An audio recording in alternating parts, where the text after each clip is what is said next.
Chaos, chaos, chaos, chaos in the Swap House. No, thank you so much for joining us this evening. This is another Thursday edition of We Hold These Truths because we have an amazing guest this evening, Kathy Hall.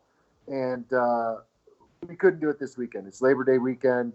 Be out camping and just really wanted to get this story out as quickly as possible.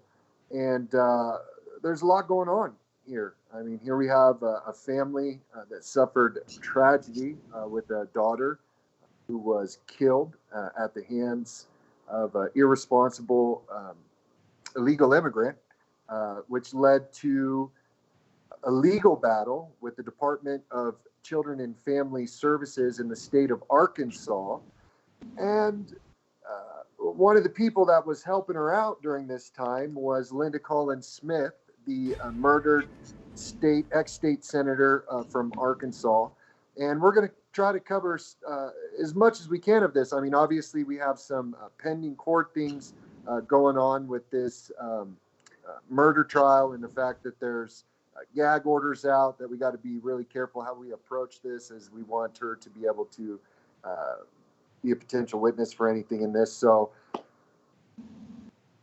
I think all of these issues kind of merge together to show us some of the challenges that we have in this country, and the danger it is to families. I mean, if you are a normal nuclear family trying to raise kids in this country, you have a chance of those children being trafficked by state agents for Title IV incentives. And part of our goal of this show, as we reiterate over and over and over again, is to continue to show people that it doesn't matter what state you're in.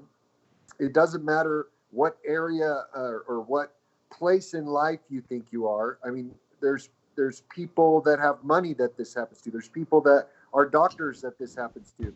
There's people like Rachel Bruno, who we just had, who have no idea that these states are trafficking children, denying grandparents grandbabies and due process for Title IV incentives. And I just think this is a really important story to cover. And so we're going to get right to it.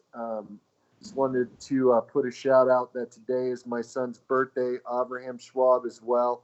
It's such a blessing. I want to thank everybody that prayed for our family, that fought with us over the many years that we battled the Department of Children and Family Services in Kansas, that even today, as we're doing this birthday, it just reminds me of how blessed we are and what a challenge it was that we had a real chance. I mean, they tried to terminate our rights 3 times while committing perjury and changing court documents and you name it. I mean, you guys watched it, you saw it, and to have these children home is such a blessing. And we don't want to minimize either the suffering of parents out there.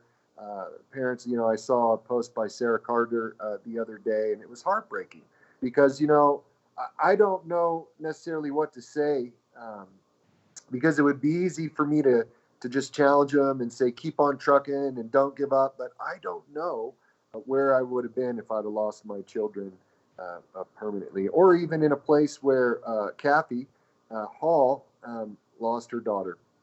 And so that's a challenge for any parent. So I think this time will be for her to share that story. And there she is. Thank you, Kathy, for coming on the show today. And I just want to say we're sorry for your loss. I know it was a while ago, but I'm sure it's still a painful subject, and we appreciate you coming on and being able to talk about these things. So I guess we can get right to it and just go ahead and tell us a little bit about yourself and what occurred to initiate this battle that you had with the Department of Children and Family Services. Right. Well, it started, my daughter was a young mother. She, about 5 months after the baby was born, my granddaughter, Brooklyn, she had postpartum depression, and we put her in the hospital to get her some help. And I believe that was what put my granddaughter on the radar to begin with. It was November 2000. 2016 on the 5th of, no, I'm sorry, 2015 on the 5th of November. There was a knock at the door. My daughter Haley was 17, right? Her birthday was in November. So it was about 10 days before her birthday. She had been going to school. She did the delayed entry program into the Navy. My husband was military, so she grew up in a military family and decided that's what she'd wanted to do. And she was working. So it was a 3-day weekend coming up. She wanted to go spend the weekend with her cousin. And I had no problem with that. I kept her daughter.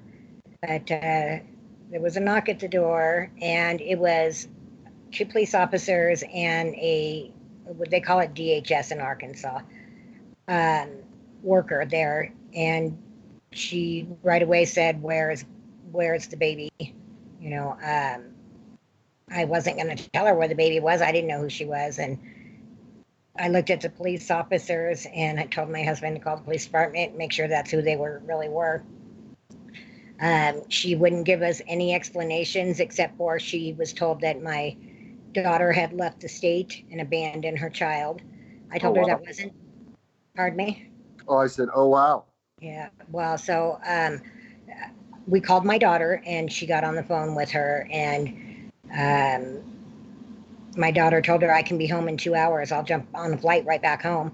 And the lady said, no, you're going to have to go into court and whatever. So at that point, you know, I had been a foster parent in the past here in the state of Colorado, and I had raised 7 kids, and my 4 and then 3 foster children. I was still under the impression that when we got into court, everything would be explained and Brooklyn would be brought right back home. I had no idea what was about to happen. And my husband, you know, at the time, he felt the same way. Well, you know, the police are there, you know, give them the baby and she'll be right home. And Haley had gotten home and we kept calling about a court date and nobody would tell us anything. We just happened to, I guess it was about 12 days later, we went up to the DHS office, Haley and myself, right when they opened. And the normal lady behind the desk, I guess, was running late. Thankfully for us, because the girl that was sitting there looked it up and said, oh, well, you guys have court at 1 o'clock today for her. We had no idea. We walked into the courtroom or into the courthouse and told the bailiff, asked who we were, and we told him what case we were there for. And then he said, hold on. 10 minutes later, he came walking back out and handed us then our subpoenas or whatever there to be there at court. They were going to have a hearing and you hadn't even been notified that this was going on. No. And from my understanding, they also had one within 72 hours, but did not notify any of us either.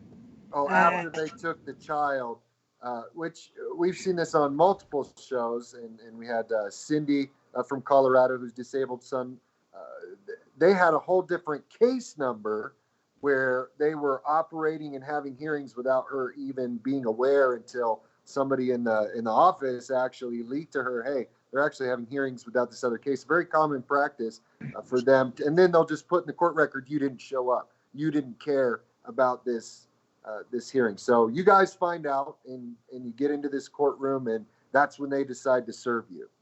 Yeah, yes. Right before we walked through the doors of the actual courtroom. We were in the courthouse, but we hadn't gone in the courtroom yet. And that's when they served us then. We went in and we were told there was allegations of abuse and neglect that had been made, and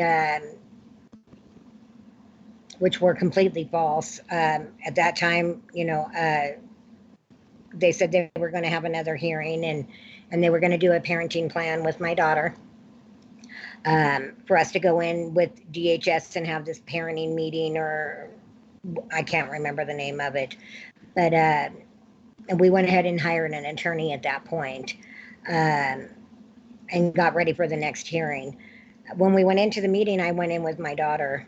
They wanted me to leave, and I told them I wasn't going to. I should back up a little bit. When we finally got into court, it was on the 17th of November, so it was 12 days later. Her birthday is on, I'm sorry, it was on the 16th. her birthday is on the 17th. So we were in court the first time just hours before she turned 18. The next hearing, and when we went into the meeting, she was 18 years old. But I did stay in there with her, and the first thing that they have on the paperwork is adoption. It wasn't reunification. It wasn't, this is what it was talking about adoption. And my daughter started crying, and I, said at that point, adoption is not an issue. Why is this even being discussed at this point? They right off the bat did not like me. I refused to leave my daughter's side. I mean, she was very young. I wasn't going to. Would they Now, set up did you ever find out who called DCF? Was it an anonymous report? Did your daughter have previous history? And you don't have to go into too much if you don't want to, but what do you believe initiated them starting this process? Well, I believe it was when she went in the hospital to begin with for postpartum depression. Okay, that they flagged her or something? Yes, and she had a baby because she had the postpartum depression. And then she was also seeing the school counselor to help with counseling after the hospital. And I believe it was the school that maybe had made some phone calls or done whatever. I'm really not sure, to be honest with you. I don't want to point any fingers at anybody directly, because we'd heard different things throughout the last couple of years. But we finally got in, and we had everybody there at the meeting, back into court, and the attorney that we hired had the investigator on the stand. Well, first they had Haley, and apparently when Haley was going to visiting and speaking with them, they made Haley to believe that if she were to make accusations against myself and my husband, then her baby, nothing would be held against her, and the baby would be returned to her. So when we got into court and we had the worker there along with the investigator that removed her, they started, my attorney, they started making these claims that Haley was saying that she had been abused. And so they got Haley, my attorney had called Haley to the stand and asked Haley about what they were saying. And she started to cry, and she said, I'm not going to lie. My mom spanked me on the bottom one time, and it was one little swat on the butt when I ran in front of a car. But other than that, I've never been spanked my whole life. I've always been put in the corner. And I know that this is what they wanted me to say, but I'm not going to make these stories up about my mom. At that point, I was floored. Did you have custody of the baby at that time, or was the child in foster care? She was in foster care still. Okay, but you were trying to get this child back, and so DCF was trying to get your daughter to initiate some kind of complaint against you or testimony against you, probably so they could disqualify you as kinship placement, which they often do. And your daughter gets up, says, I'm not going to do that. Yes. We get the investigator at that point that showed up at my house that day and removed Brooklyn. My attorney has her on the stand, and they started asking her questions and asking if she had, was trying to persuade Haley into saying these things. Of course, she said no. Asked if she had made any claims against us, and she stated no. She lied through the whole thing, and at the end, my attorney pulled out the paperwork that we had received in the mail from CPS, and it showed everything. All the accusations, she had made everything. So she lied. She was caught lying on the stand. She lied about why she removed Brooklyn. She had written in the paperwork that we didn't have any utilities and no food in the house. Well, she never stepped foot in my house, and it wasn't true. My husband's retired military. We get paid once a month, and this was right after the first of the month. We brought in our bank statements that showed how much we had just spent on groceries. We brought in letters from the utility company showing we had never had utilities disconnected. She lied about everything, but at that point, they still did not return Brooklyn to Haley. Was there any consequences for the perjury that this social worker was committing? She was fired. She was no longer an employee there. But Uh, she wasn't criminally charged. no, Okay. no, she was not. This was on a Friday that we went in and all this happened. And well, at the end of the court hearing, and the judge was yelling in the courtroom, but at the end of the hearing that day, she was asked to stay in the courtroom. So I don't know exactly what happened once we had left, but I do know she was no longer an employee there as of that day. We were in court that day. I think it was, and I think we finally left out of there about 4 o'clock that afternoon. Well, they told Haley that they wanted her to be able to financially support herself and her child without any help from us. Um, and they wanted to see that she was able to do that before she brought Brooklyn home. I don't understand why that was even an issue. There has been a lot of families that have helped with the younger mothers to until they're able to do it on their own. We had no problem with it. Um, Haley ended up dropping out of school, and um, she started stripping to try to make enough money to take care of herself and her child. When I found out about it, and I was devastated. She said, "Mom, what am I going to do now? I have to drop out of school so I can make enough money to get my baby back. There's nothing I can do that's going to make enough money to pay rent, pay for utilities, pay for childcare. There's nothing I can do. Short of going to college, and by then they will not give her back to me." And I was devastated. And within a month of that time period, my daughter, who had always done everything right, was now on drugs from a guy that she met at this strip club. She was not at home. She had never been away from me for more than a 3-day weekend her entire life. Um, and now I wasn't hearing from her at all, and we went into court again at the next hearing. I begged the courts to help and to intervene. And I asked for a CASA worker because here in Colorado, when I was a foster parent, we had a CASA worker with the kids who was wonderful. I mean, they really went out of their way and they were great. Um, the judge put in an order for my daughter to go to rehab, and then to return back home with us. Well, now that they've destroyed her life and her life has gone downhill, now they're telling her they want her to be back in my home for us to be helping her. Um, and I mean, I couldn't believe what I was hearing. After you've done all of this, you know, um, but they had done a hair follicle on Haley, and it came back that we were told that she came back with um, drugs in her hair follicle. Well, at the end of the hearing, they gave us all paperwork with everything on it, and somebody messed up and handed my attorney the correct paperwork. There had been no drugs in my daughter's hair follicle. The hair follicle was done before she started stripping and met this guy, but they claimed that there was. No, there wasn't. We have the original results. They were changed. 12 minutes after they came back, there was to negative on everything. A new result was done up, and it showed positive. Um, I did not understand looking at the paperwork what it meant in the beginning. I just thought, okay, what, one hair was positive, one hair was negative. I mean, I had no idea what I was looking at. And when I finally brought it to my attorney's attention, she couldn't believe what she was seeing either. Uh, Haley subsequently, well, we asked for the CASA worker, and then we had visits with Brooklyn. Um, I guess it was about 2 weeks later I called because nobody had contacted us from CASA. And I called up there, and they said, well, they had, um, they didn't have enough workers to cover the caseloads.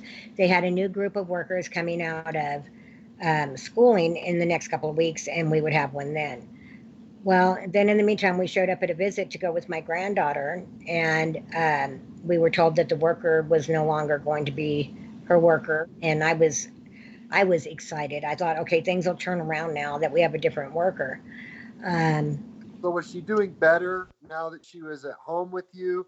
You know, 'cause you No, we see this didn't get her come. to, we didn't get her home at that point because Oh, okay. So the judge she, orders, they put all these demands on her. Your daughter was already struggling with depression. That's what triggered this call, or called to DCF, potential um, postpartum depression. And I want people who may be watching this for the first time, and you're looking at this and you hear this and you go, well, in the judgment of your heart, well, that person deserved to get their kids taken away. And I want you to understand that the purpose, yeah, is to help families in crisis.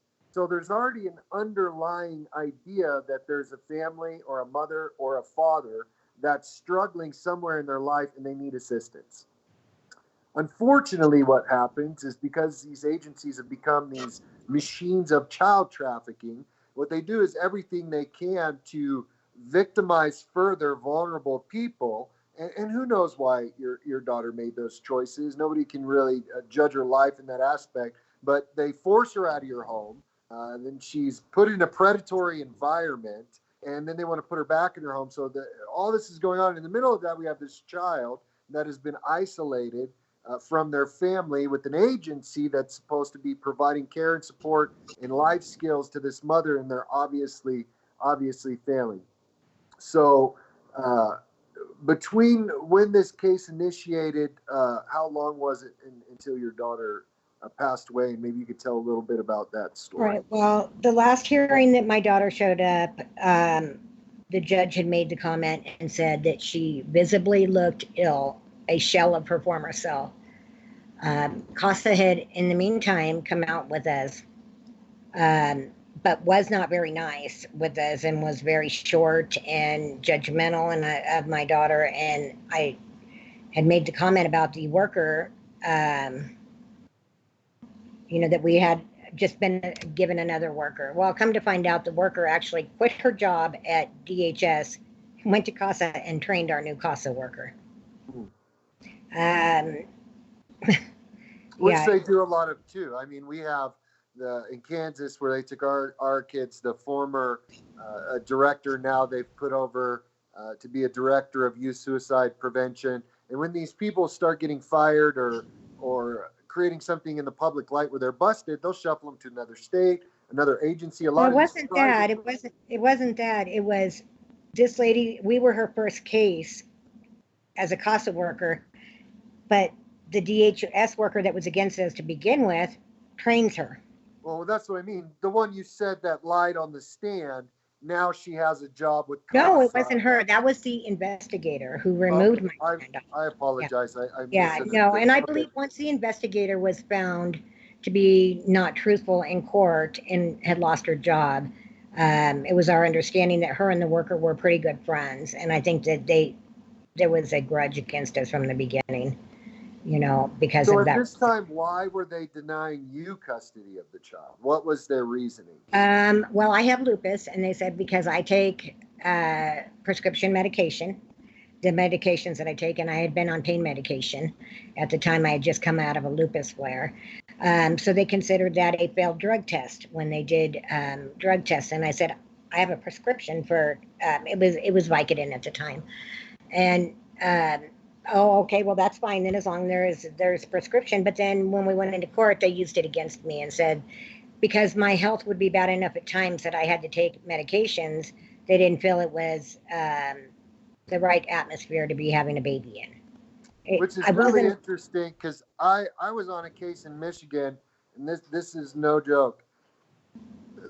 The mother was accused of breaking the arm of her daughter, but her daughter was in care of this woman that was on 15 different psychotropic medications. And when that was brought up in court, because in Michigan it's open court, you can go in there and listen to these cases. The judge said, oh, I don't see any issue with that, even though they still hadn't determined how the child got their arm broken. But here you are, prescription to Vicodin, state of Arkansas.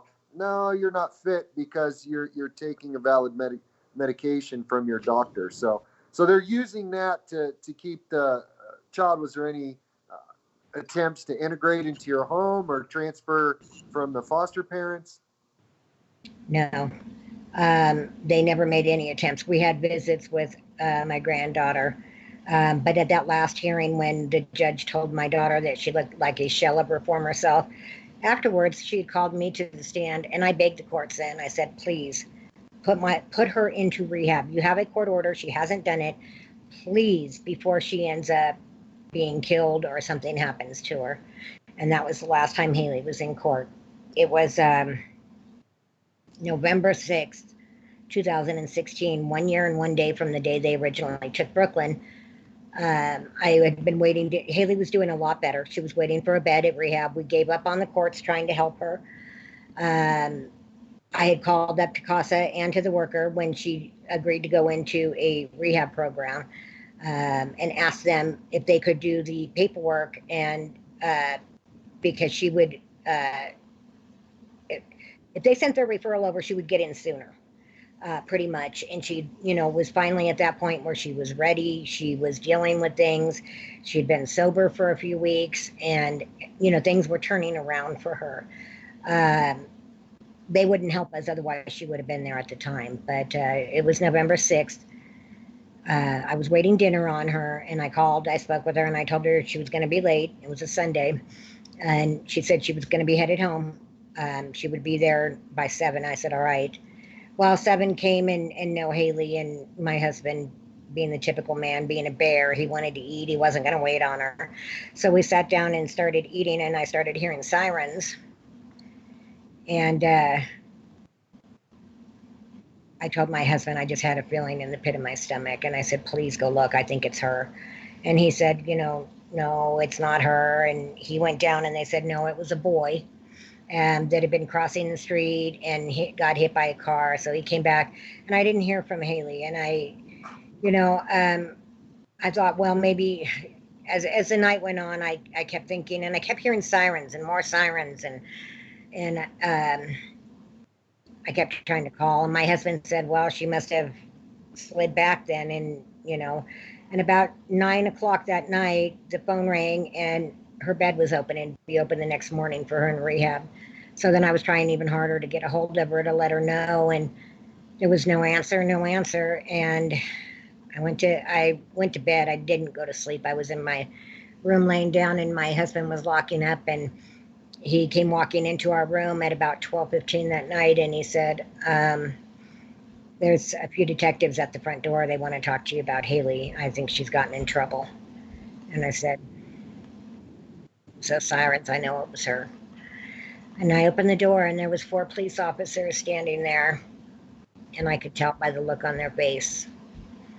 And I said, is she dead or alive?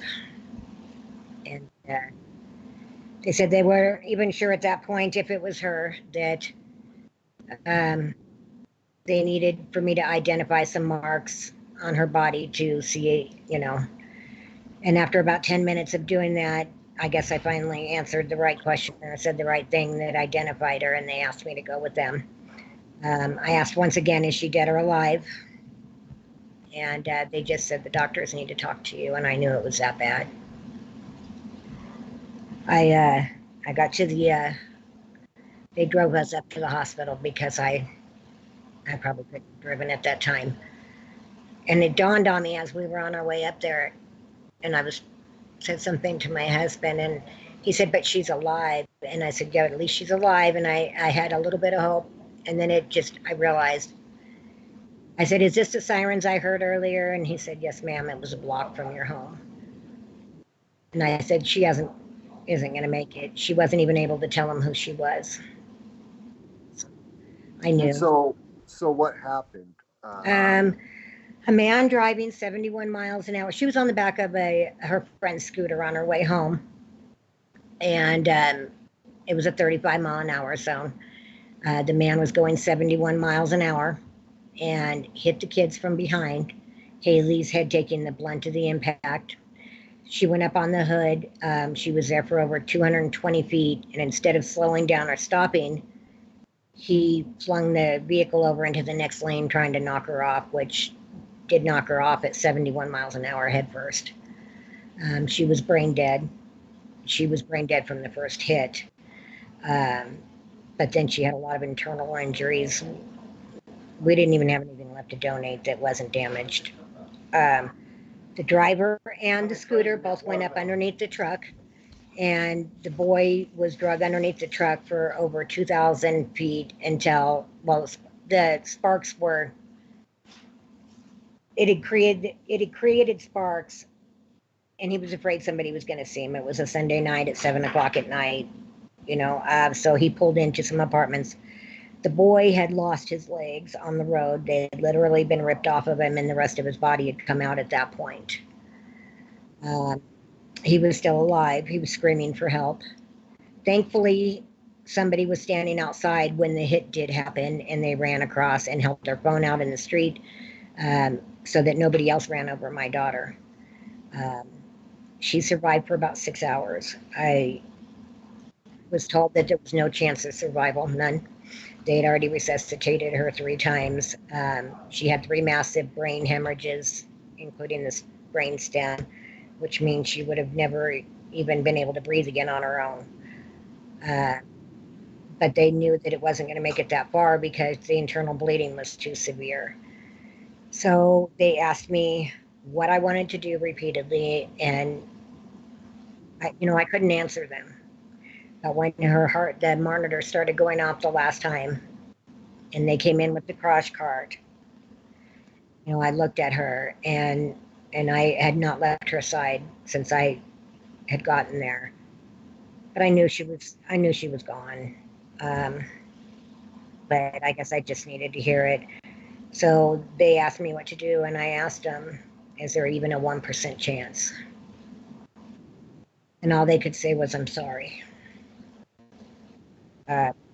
So I promised Haley that no matter what happened or anything else, I would fight for justice for her, and I would bring Brooklyn home to be happy and healthy and know who her mother was. Now, in fighting for justice, what was the disposition of the driver that hit her, and what was DCF's response to this tragedy? And I never even heard from him. I never heard a word from him. They never called.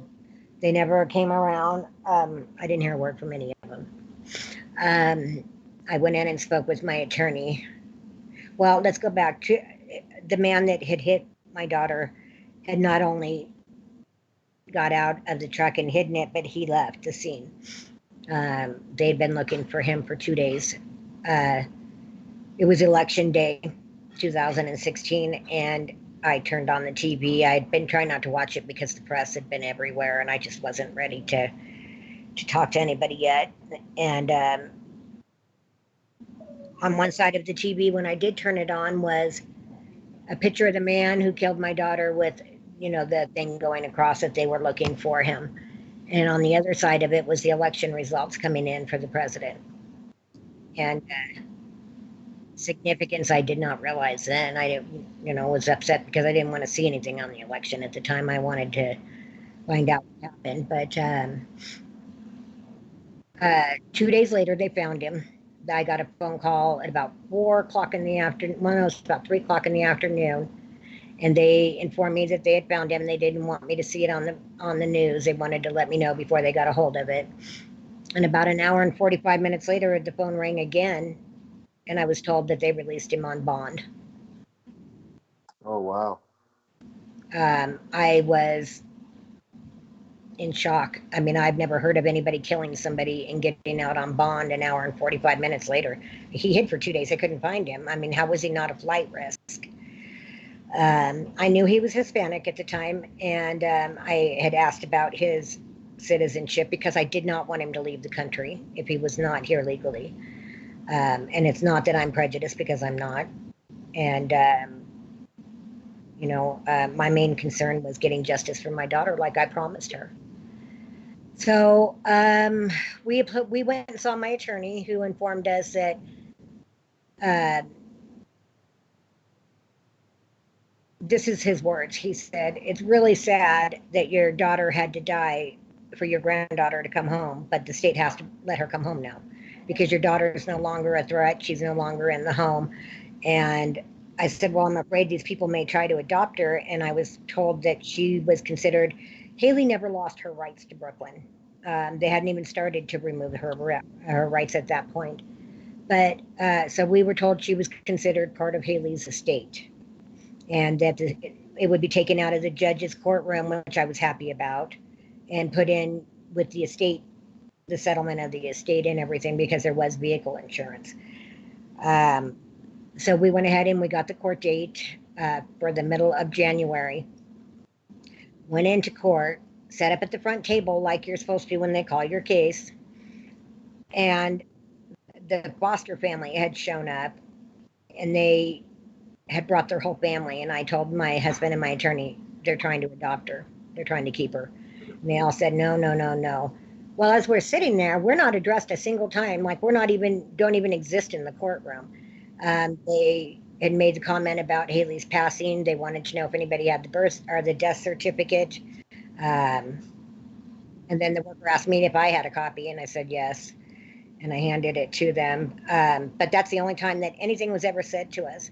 They kept asking if she was adoptable. They removed the rights of the father at that time, who had not been involved in her life. They said that he had signed up to, or he had filed for custody of her, but withdrew it 10 days later and never heard anything else from him. So they removed his rights. And I kept writing on the little pad of paper there to my attorney, why are you not saying anything? She's not adoptable. And at that point, he kept saying, well, we'll be heard next. We'll be heard next. And we never were heard. We walked outside. The judge called a recess at the end of it. We walked outside of the courtroom doors. We're still in the courthouse when she called the recess. And I was saying to my attorney, why are you not saying anything? You know, what is going on? And he said that, oh, we're going to be called next. They were just clearing the way, and that's all that was about. About that time, the bailiff walked out and said, that's it, court's over for the day, go home, and locked the doors. So horrible. And how soon after your daughter's passing was this court hearing? She died on early morning of November 7th, and we went in on, I believe, the 18th of January. Okay, so 10 days, you're still grieving. Not a we're sorry for your loss. Not we're going to figure this out. Not no, it was like completely ignore you, and then hustle you through a court hearing without so much as even allowing your voice to be heard. That is a tragedy in and of itself, and it's not uncommon either. So many parents get into this courtroom scenario, trusting their attorneys, trusting the process, not realizing once that hearing is over, it's over. And if people don't speak up during that time, it continues and propagates these injustices. And people need to understand that when we go into these situations, we got to be prepared, which obviously you had your own attorney. A lot of people just don't even know what's happening as they're stealing their kids. It was about 6 weeks after Haley died that we got into court. And what was really weird about it is when we first got there, my attorney walked over to this side room where all the workers and everybody were sitting, not in the courtroom, just another little room with a table and chairs. And they were all sitting around in there talking. So when we left the courtroom that day, I said, what happened? You know, you were just in there before the hearing. Didn't anybody say anything to you? And he said, well, no, nobody said anything. Well, I since found out that that's a little meeting room that they have beforehand, and they know what's going to happen in court that day. But, you know, we were very naive to the system. We believed once we got into court, this would all be straightened out and over, you know. I never imagined what we would have gone through. You know, when we brought up that I was a foster parent, and they said, well, that was in the past. That isn't here in Arkansas. That was in Colorado. Nothing seemed to matter that we did, nothing. And my husband has PTSD. He was in the Army for 26 years. He's a retired Purple Heart veteran. He was hit in Iraq. And they even had said something about the PTSD and it not being a safe place for my granddaughter with him having PTSD. You know, and we were, anything that they could use against us, they did. Sure. But, so nothing happened that day. There was no adoption done, and we were still told that, obviously, we fired my attorney on the spot, but we had hired another attorney who filed the paperwork. And now, also in the meantime, we're in the middle of open murder investigation on my daughter. they it was 6 months after that court hearing that we were still waiting. We'd been waiting 2.5 months for another court date. We had a hard time finding another attorney in the town that would take the case and go against DHS and this judge.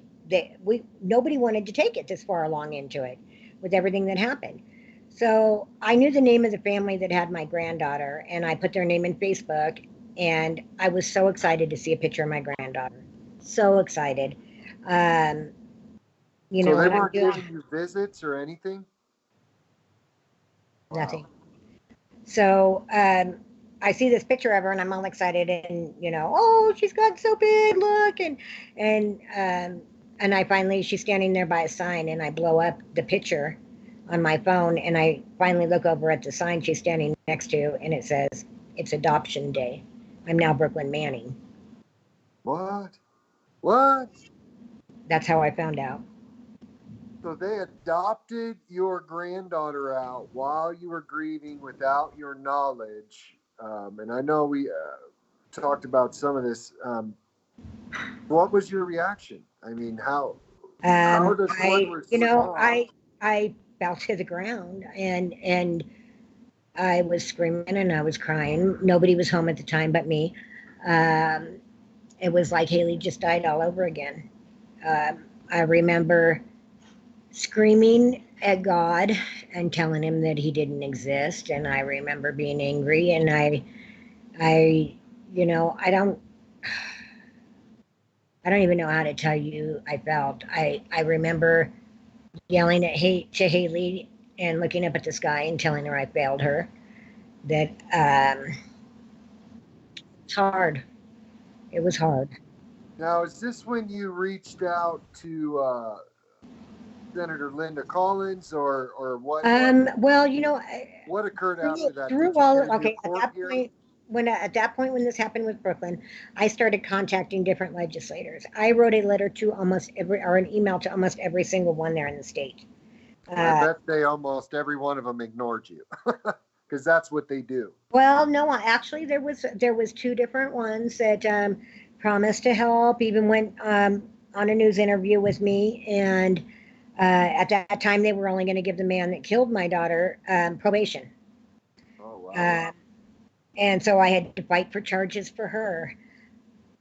We ended up getting a second-degree murder charge that was pled down eventually, but and out of 17 years, he will serve 2 years before he's paroled and deported.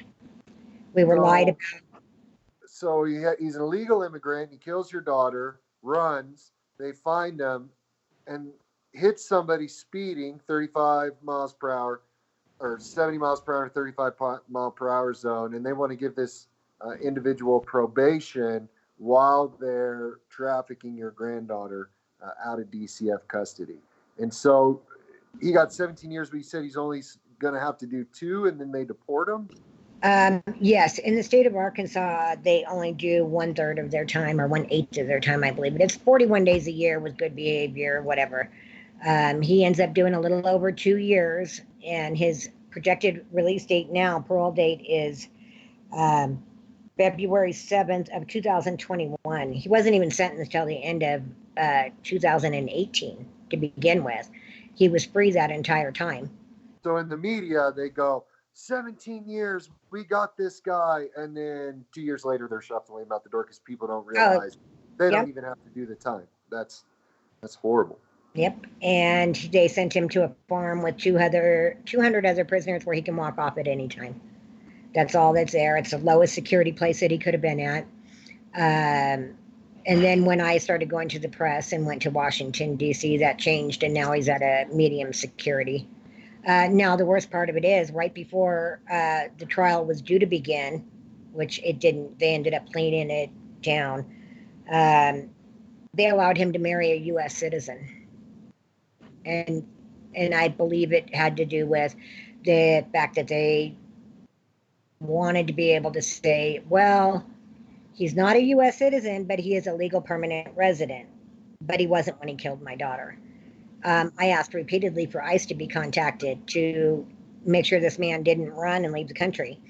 And I was told that if they were to contact ICE, he would be taken to Louisiana and deported and never spend a day in jail. So that's why they had not done it. Well, come to find out, the county that my daughter was killed in is an ICE holding facility. They lied. They tried to protect him. And, he was not actually sentenced until 2018. So he's been in jail. Come May, it was 1 year he's been in, and he's already going to. Now, his projected release date is February 2nd, 2021, but that's not all of his good time credits yet. So it will end up being the end of 2020. And that was required that you have to go to DC and get on the media and shake some things up. Did the media even try to address the fact that you were also fighting for your granddaughter, or were they ignoring that part? I had another attorney again by then. The last one never even got into court because the adoption was done. Well, he had filed some paperwork for a intent to reconsider. The letter that we got after the adoption was done and after I found out about it and called my attorney and he got a hold of the courts, it was 3 weeks after they did the adoption that we'd gotten a response back, and it said that I was mentally unstable since the death of my child. I had not seen the judge in 6 months, and it was actually 9 months, and I had never had any mental health issues. When I did see her that January, like I said, we were never addressed. We were never allowed to say a word in court. So at that point, I thought, okay, maybe there's something wrong with me. We did do the intent to reconsider, and to this day, we still have not had a response to it. Nothing. I had a couple of state representatives promise to help and do this and that, and of course, nobody ever did anything. So it was not long after Brooklyn was adopted. A mutual friend of mine and the senators had written to me on Facebook and said, I'd really like you to talk to the senator.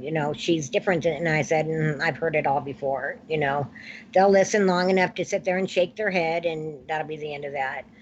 Well, I had written something online one day on Twitter and said something about being upset about my granddaughter. And she wrote to me and commented and said, this isn't very difficult. If you want help, pick up the phone and call me, and put her own personal cell phone number out there. And I look back at it now, and I mean, it was typical Linda, but I thought, oh my gosh, this lady's crazy putting her number out there like that, and she's a senator, I better call her. And I picked up the phone and I did call her, and I told her the story. She'd already been told about me and about what had happened, but not, so much details. She told me she wanted to look into it, and I said, I know it sounds crazy, and I feel crazy telling people about it. And she said, nobody could make this stuff up. Let me do some checking. About a week later, I did hear back from her, and she had called me and said, I looked into everything that you told me, and it's all the truth, and I want to help, and I'm not going to stop. She said, I just lost the re-election campaign, but I'm still in office now, and we're going to try to get all of this done before the end of my term. And we became very, very close and talked every day, including the day she was killed. But she was in there initiating, trying to help get your granddaughter back. And so to date, you do not have your grandchild. No, I don't. And is there any legal action going on? Did Linda get a chance to initiate anything? Linda, as a senator, Linda was head of the Judiciary Committee in the state of Arkansas. She had asked repeatedly for the case files and everything. She got the very basics of everything, and when she questioned it, nobody would respond to her. We asked for the transcripts of everything that happened. The transcriber, the person that does the recording, apparently has misplaced everything. They're unable to find it. This is the same judge that was involved with the 19 kids and counting thing that happened. Yes, and that the records were destroyed on that case. This is the same judge in the same county in the same state, and So now all this of a sudden, courthouse has a history of getting rid of records that are uncomfortable for them. And so to date, you still do not have any nope. legal transcripts from this, and they're clean. So when they're saying it's missing, what do you have an attorney that's on the case? Have you tried to sue to get the records? What kind Well, of legal we action is right being taken? now, I mean, everything has happened so fast. I had joined forces with Angel Families and became one of the Angel moms um, with that, and then everything was going on with Linda. We were trying to get everything, and in the meantime, while she was working not only on my case but some other people's cases, um, it kind of came full circle for her and involved her family, her ex-husband. Um, she had found out some things about him, and and then she was killed, and it just no. Right now, we have nothing. We did find out that the father to my granddaughter had actually been told that my granddaughter was going to be placed with me. That's why he dropped out of the custody. Wow. And Uh, so what are your next, so between the time when Linda began to help you in her murder, how much time elapsed between that, and what kind of digging was she doing? You mentioned something about her ex-husband, who I read was a former judge, Judge Philip Smith, that apparently uh, during their divorce, which was pretty vicious, that he was actually removed from the bench and said he couldn't practice law anymore. What kind of scandals were involved in that, or what kind of things did she believe he was engaging in? well, she believed that he was engaging with things with underage, with minors, with sexual type things. She'd been looking not only into my case with DHS, but there was a lot of money missing from DHS, and that she'd been trying to locate. There was a lot of corrupt legislators in Arkansas. Um, there was some other cases that some other children had been removed, and to this day don't know if they're dead or alive, and where they've gone to. I can't talk a whole lot about that part of it. That anything that goes back to what could be used with her in court, and I've been there, and I want to make sure her family has justice. But I'm going to tell you, Linda was a very honest woman. She was a very spiritual woman, and she believed in doing the right thing, and she was trying to do the right thing when it came down to all the corruption and the children being removed from the families. And uh, I believe it's part of why she was killed. I was with her up until just days before she was killed. We did some interviews together, and we were talking about DHS, and our next interview was going to be on a Friday, but she lost her life on a Tuesday, and we didn't make it that far. But I know that she was fighting for me, and I'm going to fight for her. I just want to make sure that the right people go to jail for this crime of killing her.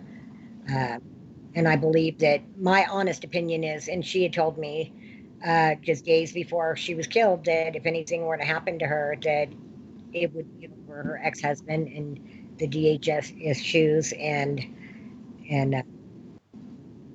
I believe that. And what connection, and maybe you can or can't answer this, but the individual that's arrested, obviously she's claiming that she's innocent. Um, there's some video apparently of her removing security cameras from inside the home, but that's about all that I've been able to find so far. Uh, what do you think made them target her? She's proclaiming pretty loudly that she's innocent. Do you think it's a bigger group of people, potential cover up? They also gagged this case very quickly, which I understand if you're trying to give somebody a fair trial. You don't want a lot of stuff leaked to the press, but there was a time period, and we'll see what happens with this video, where anything even posted about Linda Collins Smith was being removed from Facebook. It was being shadow banned. It was being kind of, people were actually receiving suspensions for posting stuff about it. That's weird because I never did, and I put videos up of us.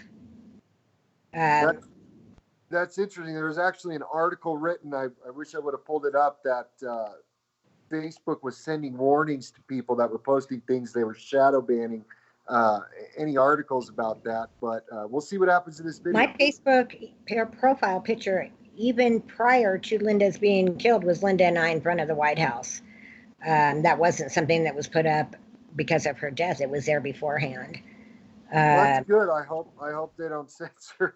I hope no, they they don't haven't censor so this far. But video. I don't do a lot of I don't do a lot of the Facebook and stuff on there. Either with the politics, I have family on there and my other children, and it's it gets hurtful some of the comments that are made.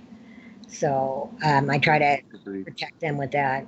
People can be pretty vicious, They and can't. and so she wasn't able to make a whole lot of progress on her case. You apparently believe there's more to the She's made story. more progress than you think she has. I honestly believe that everything will get out there, In and its own time.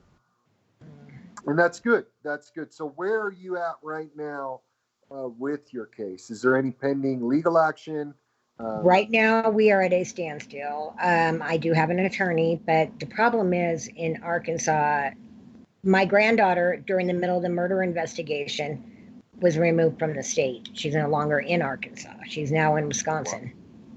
They allowed the family, to take her out of the state during the middle of a murder investigation, which I still to this day don't understand. She was still supposed to have been part of Haley's estate, which was not closed until 2018. The problem is we have been through 4 attorneys, and nobody wants to go. When you have one um, family judge in the entire county there, nobody wants to go against that judge or DHS because they won't win any more cases. right. So, that's part of our big issue. And not only that, but it's been a question now of, since she's been out of the state for a year, who uh, who has jurisdiction on her, and trying to find an attorney. My husband is a disabled veteran, and you know the expenses from the funeral, which, by the way, we were not allowed to even ask for restitution from the state of Arkansas. The man's fines were all of $280, 30 of which were his DNA results. So between a funeral and 4 other attorneys and all that, we cannot afford to keep going from attorney to attorney to attorney without losing our livelihood, and then not having any way to be stable to bring her home. And that's one of the big issues that we have seen over and over, is they wear these families down financially until they have run out of resources, and there is nothing left to fight for these kids with, and it's a crying shame. Um, so at this point, we have got to find some kind of a federal attorney that can get us in with whoever to get this file. We don't even know what to do anymore.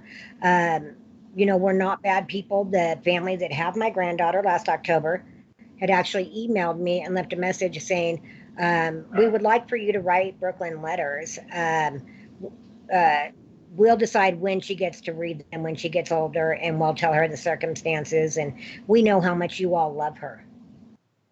Wow, that's almost like a slap in the face. It I was. mean, just that's that's horrible. And do you believe that part of them moving, during this crisis, people know Linda's looking into your case, she ends up murdered, and then this family moves out of state. Do you think part of that moving was to remove the child from your jurisdiction, or was it just I them, don't something I they don't planned know. to do We've anyways? talked to multiple attorneys that have said that legally that she should have never left the state. We still have not have been satisfied that everybody involved in my daughter's death has been accounted for at this point. There's still a lot of things that don't make sense about her case. Um, and I can't get into much detail right now about that one either. But, I mean, to allow them all of this to go on, when we got the papers from the court saying that I was mentally unstable since the death of my child, this is coming from a judge that has not seen me in 9 months. And when she did ever see me, I never lied on the stand. I did not try to cherry coat anything going on with my daughter. What was I she basing that? Did she have a doctor's report? Because a judge is not a doctor, so how could a judge make a She did. clinical determination about your mental health? I had never seen any kind of mental health professional. After that diagnosis came in, I went and I signed up and went in and asked to speak with somebody and asked also for grief counseling because I was, still very, very emotional. Um, I And had been this is a seeing, small county, right? Really, yeah, really same, one. same, Okay. yes. And so same county, I went in and I had been seeing the counselor there for about 6 weeks. When I was asked to go to church, if I was asked if I would like to join him and his wife for um, a holiday program that they were doing that his church was doing. I was then asked to be an inspirational speaker at the church on how I had gotten up and was fighting for justice for my daughter and so forth through the church. And I said, so is there something wrong with me? You know, with what my reactions or something that's going on? And he said, absolutely not. I was completely sane and an inspiration. And yeah, there was no medical evidence for that. Well, and even the plain case is this: a judge cannot make a clinical determination of somebody's mental health. They have to have some foundation. But that's the problem with these courts is they're secret. The judges have no accountability. They manipulate the court process. They have hearings without families being represented properly or present. And this has to change. Here you are, you lost your daughter, lost your granddaughter, lost a friend that was trying to help you out. Not could all be connected, maybe not. That's all going to be determined over time. But how can people help you right now? What are your next steps if people want to get behind you? And what would you like to see happen, reform in your My state? biggest thing is right now is finding um, an attorney that is willing to help with the case. I mean, we have no problem with paying an attorney. It's trying to find one that can get the job done and really get into this. Every day that my granddaughter is gone, it's going to be that much harder to bring her home. I made those two promises to my daughter, and that was to get justice for her death and to take care of that baby. And so far, I don't feel like I've gotten either one. And I'm Well, never going to quit. I'm never going to quit ever. And it's not just my granddaughter and it's not just my daughter, but I want to make sure that this does not happen to any more families out there. None. Nobody should have to go through what we have. Nobody. no, and I really, really appreciate you sharing this story. It's very intimate details about your life, and I just really would like to challenge people that we as Americans are responsible for how our fellow citizens are being treated, and that's why we believe doing these interviews is so important because this is a real human being. Kathy is a real human being suffering tremendous loss, and I'll see these people on Facebook, Kathy, and on other social media, and they're like, "Oh, if this really would have happened, you'd have a lawsuit, you'd win $1 million, and oh, the FBI would step in." And I'm like, "You clearly have not been engaged in these court systems, where what does a person do if the people that are tasked with holding other people accountable that are not obeying the law, that are not doing your jobs, they don't do their job, or worse, they're in collusion?" In stealing children, denying due process. It could be simply that they just don't like you because you had blonde hair or you had some reputation when you were younger. In small towns get pretty vicious, that they just decided they knew what was best for your life. And now you're suffering. And, the one thing I think people can do to help families like this is we all need to engage in this battle to educate people, share this video, let them know this is happening. Okay, we have a court system that goes after a vulnerable woman and pushes her away from the protection of her mother that ends up destroying her life. They steal the grandchild, adopt them out to strangers. What do we do, America? How do we stop this? I'm gonna have to go, Kathy. It's been wonderful talking to you and really challenging at the same time because I can't imagine of what you've been going through. I applaud your courage and I don't say that lightly. I've been in the battle on a different way. I know those nights when you don't know what's going to happen with your child, not necessarily my grandchild, but just the uncertainty of everything that's happening, and the violation that we feel, that who are these people to come in and take my family unjustly and traffic them because somebody else did you ever, and just as maybe a final question, did you ever find any connections to why this particular family may have gotten your granddaughter? Was there anything shady about it, or do you think it was a random event? I don't want to put too much out there about it, but it was a shady event. Okay, and that's fair enough. It seems like there's a lot of that going on, and I wish you could share more, maybe as things develop in the future, and you have more liberty to speak about the full issues of the story. We'd love to have you back, and if there's anything we can do to help in this battle. One thing I haven't seen anybody do yet, and I'm not trying to give you legal advice, but on these terminations that are clearly unjust in these adoptions, I don't, there's an approach that I haven't seen many people take about attacking the fraud of the adoption. I mean, it's a fraud on the court. It's a fraudulent adoption. There has to be an attorney or a legal approach. And I'm not saying I know who that is. I hope there's an attorney watching that knows what we're talking about, or he wants to help this grandmother and get to the root of this story, and attack that fraud, because fraud on the court nullifies whatever happens after that. And so I don't want parents to give up hope. I think if we continue to turn this around and we can begin to battle these fraudulent adoptions and hopefully hold some people accountable. Now, you were recently retaliated against, is that correct? Or do you not want to talk about that? Well, why don't we leave that alone for now? We can come back to that again another time. But yeah, I was. Okay. Well, everybody, I want you to pray for Kathy Hall and her family. And, there's been some chatter out there. People have been concerned about you, but. They're watching pretty well. There's been more than one threat made, and at this point, and then there's been people that have come out also saying that they know me and they speak with me daily, and that's not the case. There was reason to be concerned, but I'm all right. Well, we're grateful because,